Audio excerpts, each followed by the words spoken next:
Welcome back to another delayed game pod. And this time we'll be talking about the Miami Heat and their slow start to the beginning Yep. of the season. And why their start isn't completely due to the fact that Jimmy Butler's missing, Goran Dragic is in and out, right? But there are other reasons for their downfall. Yeah, for sure. w- w- have you watched any Miami games? I've watched maybe two. Yeah, well, obviously they're my favorite team. I haven't watched every single game, but like when they're playing nationally, like against the Warriors or just on ESPN, I have watched them. They have been producing well, but the reason for their downfall is that they're just missing so many players. COVID protocols, like everyone has to remember, like the season's happening during COVID. Like a lot of players have to sit out. Jimmy Butler, I don't even know. He didn't even play at the beginning of the season, so it's just definitely a tough start right now. He's gotten three triple doubles in a row right now, 3 games in a row. So they're still picking up, but they're still currently missing players right now. They're missing Goran Dragic, um, Tyler Hero. He's stepping up right now. Kendrick Nunn, he's stepping out right now. But obviously, they're my favorite team. I want them to make the postseason. They made the finals last season, but as of right now, they've been the most disappointing team in my eyes. But how about you? Like, Right. it's just unexpected. Unexpected. Yeah. For me, it might. I was looking at we all know Miami was a great 3-point shooting team last season, right? They had Duncan Robinson, Tyler Harrow, um, Jay Crowder, who's been a huge missing asset for the Miami Heat. Yeah. Goran Dragic, all who can shoot threes at a high level. But I was looking at the numbers this season, and currently Miami Heat was 24th in 3-point percentage. Last year, Duncan Robinson was shooting 45% from three. This year, shooting under 40%. Last year, Tyler Harrow was shooting 38, 39% from three. This year, shooting 34, 35. And last year, they were second in 3-point percentage. And they're taking roughly the same amount of threes, same percentage of their field goals or threes. So obviously, threes don't come as easy when you don't have Goran Dragic or Jimmy Butler on the court. But when you go into the off season and COVID protocols come up, injuries come up, you're gonna have to be able to knock them down. You're gonna have to be able to somehow create that offense that the Miami Heat has been playing without some of the star players sometimes, right? So I think that's one of the main issues right now is that they haven't figured out how to play without their star players. Obviously, that's not an easy task, but Yeah, for sure. as you said, people have to step up, right? And people have to step up in a way that it's still now it still works out. Miami offense is pretty much like there's no number one option, as in there's no 25-point scorer on the team. Everybody shares the ball. Everybody finds the open man for a three, right? Because there's so much spacing. Yeah. So there is some way to work around this, right? What do you think? No, I definitely agree. Like, obviously, it's been a tough start, but I don't I just see them improving from now. Like, they're definitely gonna make the playoffs 100% in my opinion. But one thing that just caught my eye when you were mentioning stats is that Bam Adebayo, he leads the team with 19.6 points per game. So just they're sharing the ball. They don't have like a number one player that has 25 points per game and all that stuff. That's Miami Heat basketball. By the way, Bam leads all the stats. He leads points, maybe I think assists as well, rebounds. The only thing he doesn't lead is steals, which is Andre Iguodala.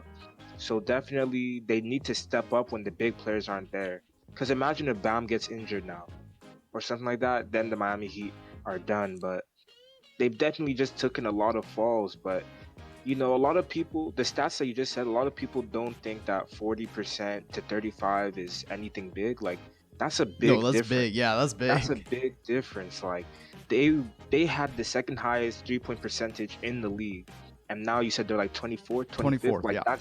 that's huge. It's Imagine them hitting massive. those threes. Yeah. Yeah. So again, I've watched them play their games, bro. They lost to the Los Angeles Clippers, and the Clippers were missing Kawhi Leonard, Paul George, Patrick. Like they were missing 4 out of their 5 starters. In the Miami Heat still lost. So it's just very unfortunate. They just need to get back on their feet, and they'll be successful again, in my opinion. But definitely a tough start. Not what I expected. Yeah, the shots are definitely going to come easier now for Miami. But yeah, in the postseason, we'll see. They're definitely not a team you'd want to play in the postseason at all. Assuming they'll get in, which I think they will. And speaking of the Miami Heat, they've been a disappointing team. Is there any other teams or players that you've sort of been disappointed at this season? Washington Wizards. I just really, what I'm saying? Obviously, we know Bradley Beal's having a great season. I just thought him and Russell Westbrook were going to mesh well. Russell Westbrook definitely had his injuries. He's not playing as expected, but I was thinking like, okay, like they're playoffs for sure. But yeah, it is what it is. I'm not gonna say Luka Doncic is disappointing. It's just I thought he was gonna win MVP. His numbers are still good. It's just the Mavericks. He's just not super valuable to the Mavericks right now. Sure, he's maybe one of the best players in the league, but he's not MVP, if that makes sense. He's not bringing his team up to a successful over 50 winning percentage. But overall, I'll just say the Washington Wizards in my eyes. But maybe it can change. Who knows? They've won 3 games in a row. You know what I'm saying? It's been a while. So yeah. How about you? Any teams or players? Just to backtrack onto the Mavericks. I watched, I think on Instagram, people saw my comments about the Mavericks when I was watching them against the Warriors. And in the off season, I was really high on the Mavericks, because I thought their team was very well constructed, and if Kristaps Porzingis showed anything like his bubble performance or even his New York performance, they would be a really good team.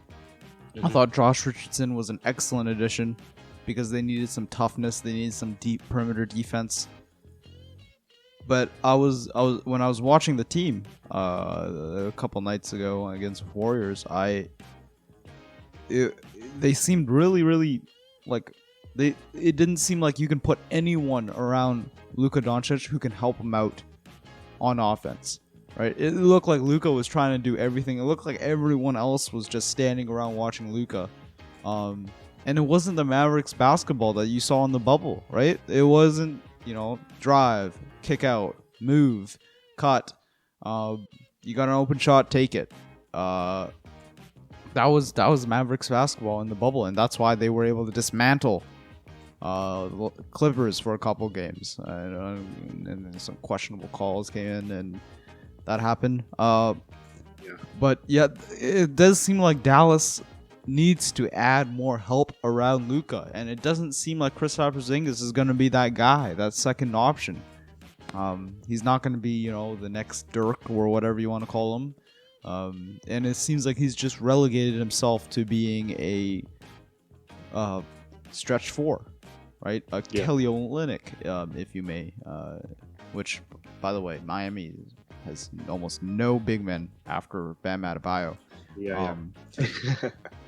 So, yeah, they've been disappointing. I was gonna say Phoenix, but like a month ago, but they're on a roll now. Phoenix are on a roll. Maybe 4th in the West right now. Yeah. Disappointing. Maybe the Philadelphia 76ers lately. I don't know. They've lost a lot of games lately.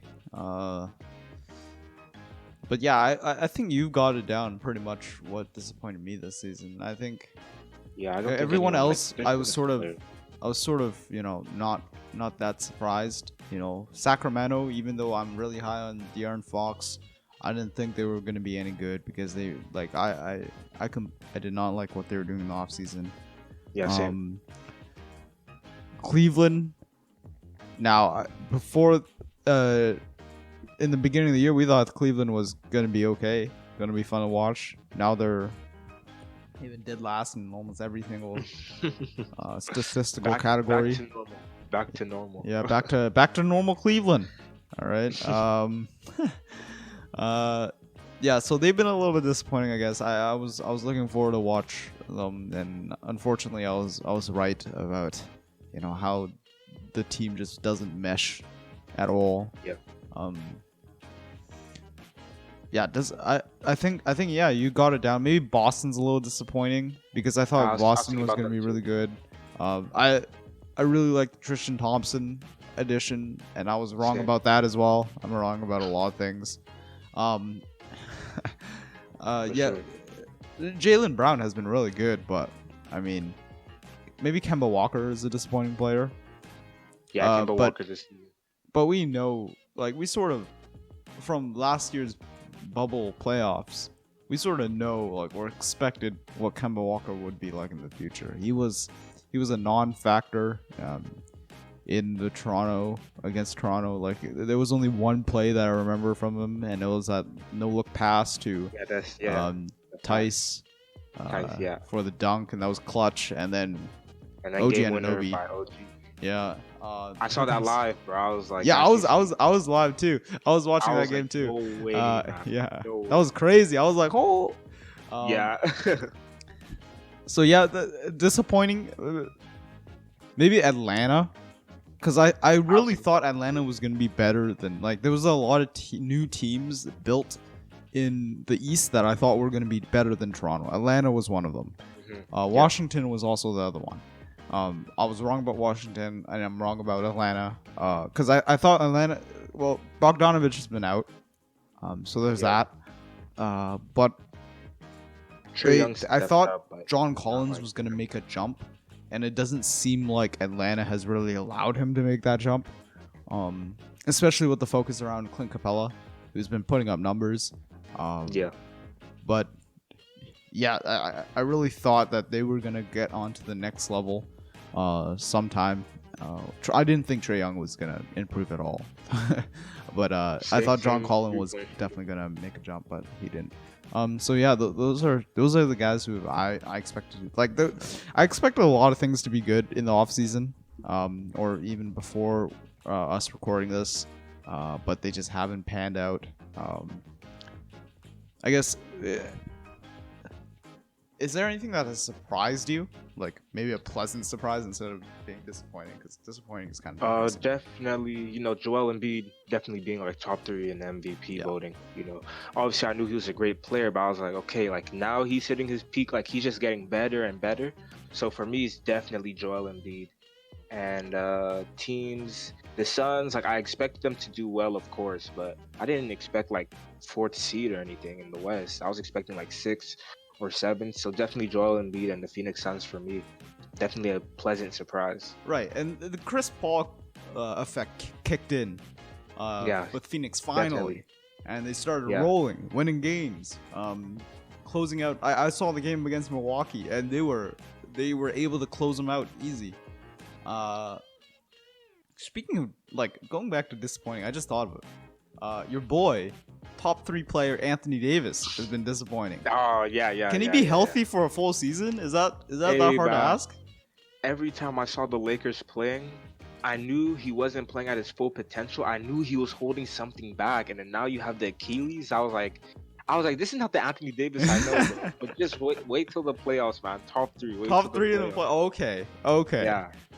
But yeah, definitely not what I expected. Yeah, for sure. Joel Embiid has been a pleasant surprise. I don't think, like, I feel like everybody in the league has just been holding their breath about Joel Embiid. Is like, dude, as soon as he gets healthy, as soon as he plays more than 50 games in a season, he's gonna be really good.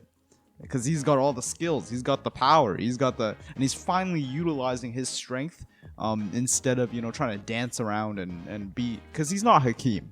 He's not Hakeem Olajuwon. As great as his footwork is, as great as his touch around the rim is, he's not Hakeem Olajuwon. Because he can bully the guys. He can straight up, he's got that, like, not Shaq, but, like, he's got that strength on the inside where, you're scared to go into the paint to challenge him. But yeah, he's been a pleasant surprise. I think Utah Jazz, Utah really reminds me of like the 2014 Spurs right now. You know, moving the ball, getting the open shot, not many egos on the court. You know, there's obviously Rudy Gobert, Donovan Mitchell. You know, the egos outside of basketball, but when they're playing basketball, they make the right decisions. No big ego plays. Moving the ball really well. You know, you got someone like a Tim Duncan like lock anchor in Rudy Gobert. You got a creative shot creator in Donovan Mitchell like Manu Ginobili. You got a great veteran point guard in Mike Conley, just like Tony Jordan Parker. Clarkson coming off 6-man. Brandon Clarkson, yeah. I guess he's the Manu Ginobili. But anyways, they look really good. They're well coached by Quinn Snyder. You know, I'd be surprised if Quinn Snyder was not Coach of the Year. Oh yeah, for sure. And Jordan Clarkson's Sixth Man of the Year by the end of the year. But yeah, they've been a really pleasant surprise because I never in the beginning of the season I didn't think Utah was at that level. Definitely not. Definitely not. This isn't like a one-time thing, right? This isn't like, you know, they're gonna be first and then suddenly they're gonna trail off. They've been consistently beating teams, and bro, and they've been they have some crazy stats. They have some crazy statistics. But statistics aside, right? Like, we're not even looking at the numbers. They've been really. They look really good. Basketball, and watch them play basketball, and you understand why they're the number one player in the number one team in the league. Yeah, they play great defense, play great offense. They look great. And it's really just gonna all come down to how well they play in the playoffs, right? For sure. We've said so many times how, like, nowadays the difference between, or not nowadays, but the difference between playoffs and a regular season has been so huge between players. Like that's why we have like names like Playoff P. You know, like guys like Pascal Siakam struggle in the playoffs. So it's going to be really interesting seeing how this number one seed performs later in the postseason. Right? Yeah. So that's a pleasant surprise. Anything else you can think of? No, I think those are all, to be honest. Honestly, yeah, I really like Utah Jazz right now. Nice reminder. The Spurs. Anyways, I think that's it for today. Thanks for listening. If you've been listening for this long, and tune in for more. Like and subscribe.